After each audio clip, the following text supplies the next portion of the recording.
Hello everyone, this is Poonam and you are welcome to Momaz Academy. How are you all? I hope you all must be doing good.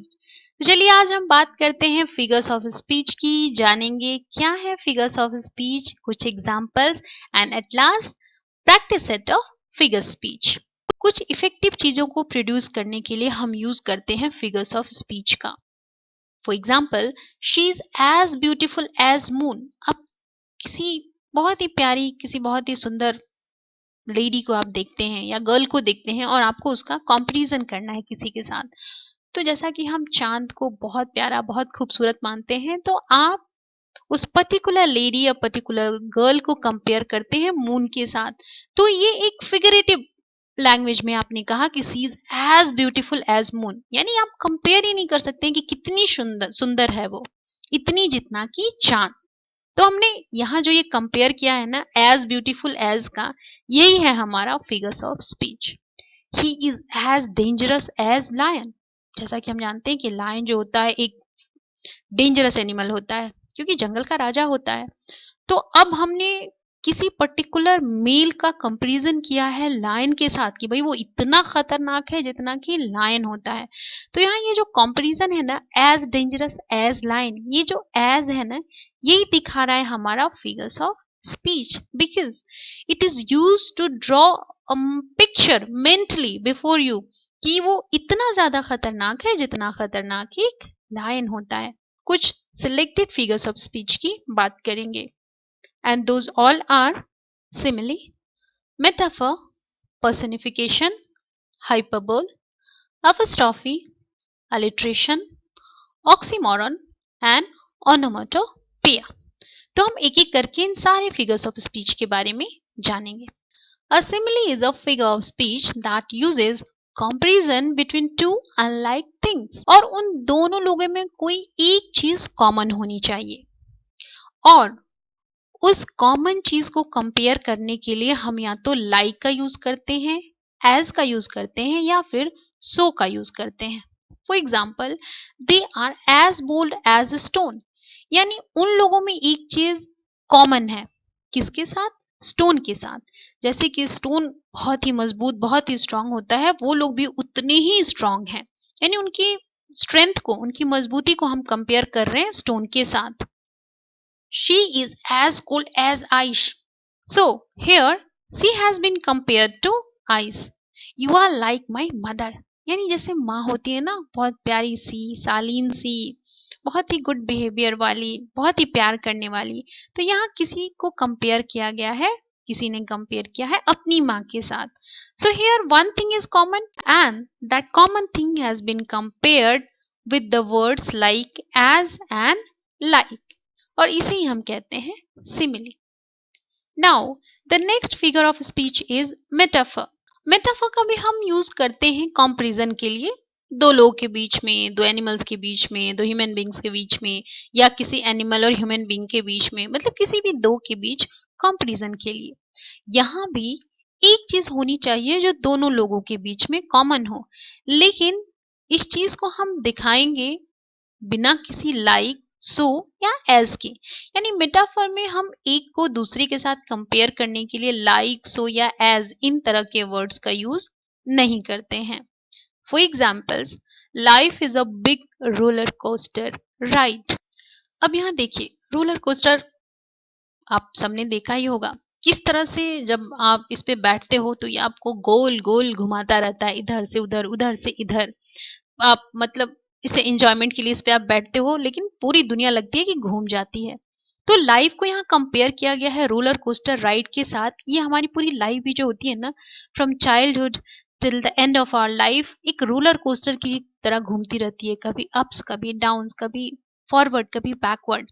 तो यहाँ life को एक roller coaster ride से compare करना, it means we are showing metaphor over here. Now time is money. अब time को compare किया गया है मनी के साथ। जिस तरह से मनी बहुत ज़्यादा इंपॉर्टेंट होती है, आप अगर इसको एक बार खर्च करना शुरू कर दो तो ये आपके पास बचती नहीं है, and at last you repent for it. Time is just like that. Time भी मनी की तरह है। अगर आप उसे सेव करके चलो, अपने हर अच्छे काम टाइम पे कर लिया करो, so it's fine.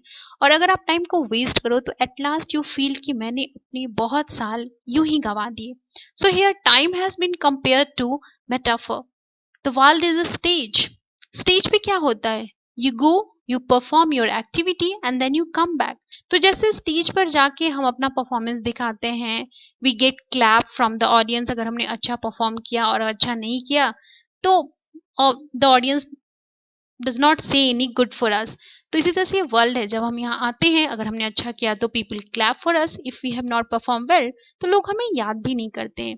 So here the world has been compared to a stage. Now we will talk about personification. The practice of representing an inanimate object or an abstract idea as a person and endowing it with human traits is known as personification. जब आप किसी person को किसी object के साथ compare करो या फिर किसी आइडिया के साथ कंपेयर करो, उन दोनों का मैचअप करो, that is called personification. For examples, justice is blind and sometimes deaf also. अब आप यहाँ देखो, ब्लाइंड और डीफ कौन हो सकता है? ह्यूमन बींग, कोई पर्सन हो सकता है। लेकिन यहाँ जस्टिस को कंपेयर किया गया है ब्लाइंडनेस और डीफ के साथ। जस्टिस ये तो एक एब्स्ट्रैक्ट आइडिया है ना, लेकिन इसको जब आप किसी ह्यूमन बीइंग की क्वालिटी के साथ कंपेयर करते हो, so it is called personification. The thunder grumbled outside. गुस्से में जब हम कुछ बोलते हैं, वी ग्रम्बल समथिंग। लेकिन यहाँ थंडर को कंपेयर किया गया है ह्यूमन बीइंग या किसी भी एनिमल की एक्टिविटी से। So here the thunder grumbled outside, यहाँ पर्सनिफिकेशन का काम कर रहा है grumbling. The flowers nodded in the wind. अब नॉडिंग का काम कौन करेगा? या तो ह्यूमन बीइंग करेंगे या कोई एनिमल करेगा या फिर बर्ड्स करेंगे, मतलब किसी लिविंग बीइंग का काम होगा ये। बट यहाँ हम फ्लावर्स को कंपेयर कर रहे हैं नॉडिंग के साथ, क्योंकि फ्लावर्स जब बहुत तेज हवा चलती है तो वो हर तरफ से झुकना शुरू करते हैं और वो दिखने से लगता है जैसे they are nodding for something. So here nodding is working like a personification. The expression which exaggerates a statement for better effect is known as hyperbole. अब हम जब किसी एक्सप्रेशन की बात करें और जब वो किसी स्टेटमेंट को एग्जेजरेट करे, बढ़ाते रहे ताकि उसका एक अच्छा इफेक्ट देखने को मिले, so that is called hyperbole. For example, I'm on the top of the world. अगर हम ये बात कहें, हम ये सेंटेंस कहें कि आई am on the top of the world, it means हम किसी बात को बहुत खींच के बोल रहे हैं टू शो कि रियली कितना खुश हूं मैं, that I am on the top of the world. So यहाँ on the top of the world is known as hyperbole. My backpack weighs a ton. अब आप सोचो, आपका बैकपैक 1 टन के वेट इतना तो नहीं हो सकता और नहीं आप उतना कैरी कर सकते हैं अपने बैग के ऊपर। But whenever your backpack is heavy, आप इस तरह के वर्ड्स यूज करते हो कि अरे बैकपैक तो लग रहा है जैसे किसी ने टन भर का वजन रख दिया हो। So here weights a ton means you are using hyperbole. I slept for 1,000 years. Can it be possible that you can sleep 1,000 years? नहीं, उतनी तो हमारी उम्र भी नहीं है। But if you are saying like this, that I slept for 1,000 years, it means you are exaggerating your sleeping. आप बहुत घंटे तक सोए रह गए, उसके बाद जब आप अचानक जगे तो आपको लगता है अरे मैं तो 1,000 घंटे तक सोया रह गया या 1,000 सालों तक सोया रह गया। So it means you are exaggerating and you are using hyperbole. Apostrophe. The addressing of a usually someone or something that is absent, abstract or not alive is called apostrophe. अब हम apostrophe किसे कहते हैं? apostrophe में जब हम किसी के बारे में या किसी को पर्टिकुलर किसी व्यक्ति को या किसी सामान को एड्रेस करें जो कि हमारे सामने मौजूद भी नहीं है या फिर वो जस्ट एक फीलिंग है, बट हम उससे बातें कर रहे हैं, उससे कुछ पूछ रहे हैं, that time we use apostrophe. For examples, please open up my eyes, dear Lord. Now, Lord is not before you. आप उनकी स्टैचू देख रहे हो या उन्हें फील कर रहे हो, but so here you are using apostrophe. Oh moon, give me moonlight. You cannot talk to moon. वो तो एक आप सिंबल के रूप में आप देख रहे हो अपने सामने. You are not directly talking, but you are saying something to moon. So in this way, it has been used like apostrophe. Life, I cannot understand you. You cannot talk to life. Life is not before you as a human being, but you are sharing your feeling. So here you are using it as apostrophe. Repetition of the beginning sounds of neighboring words are known as alliteration.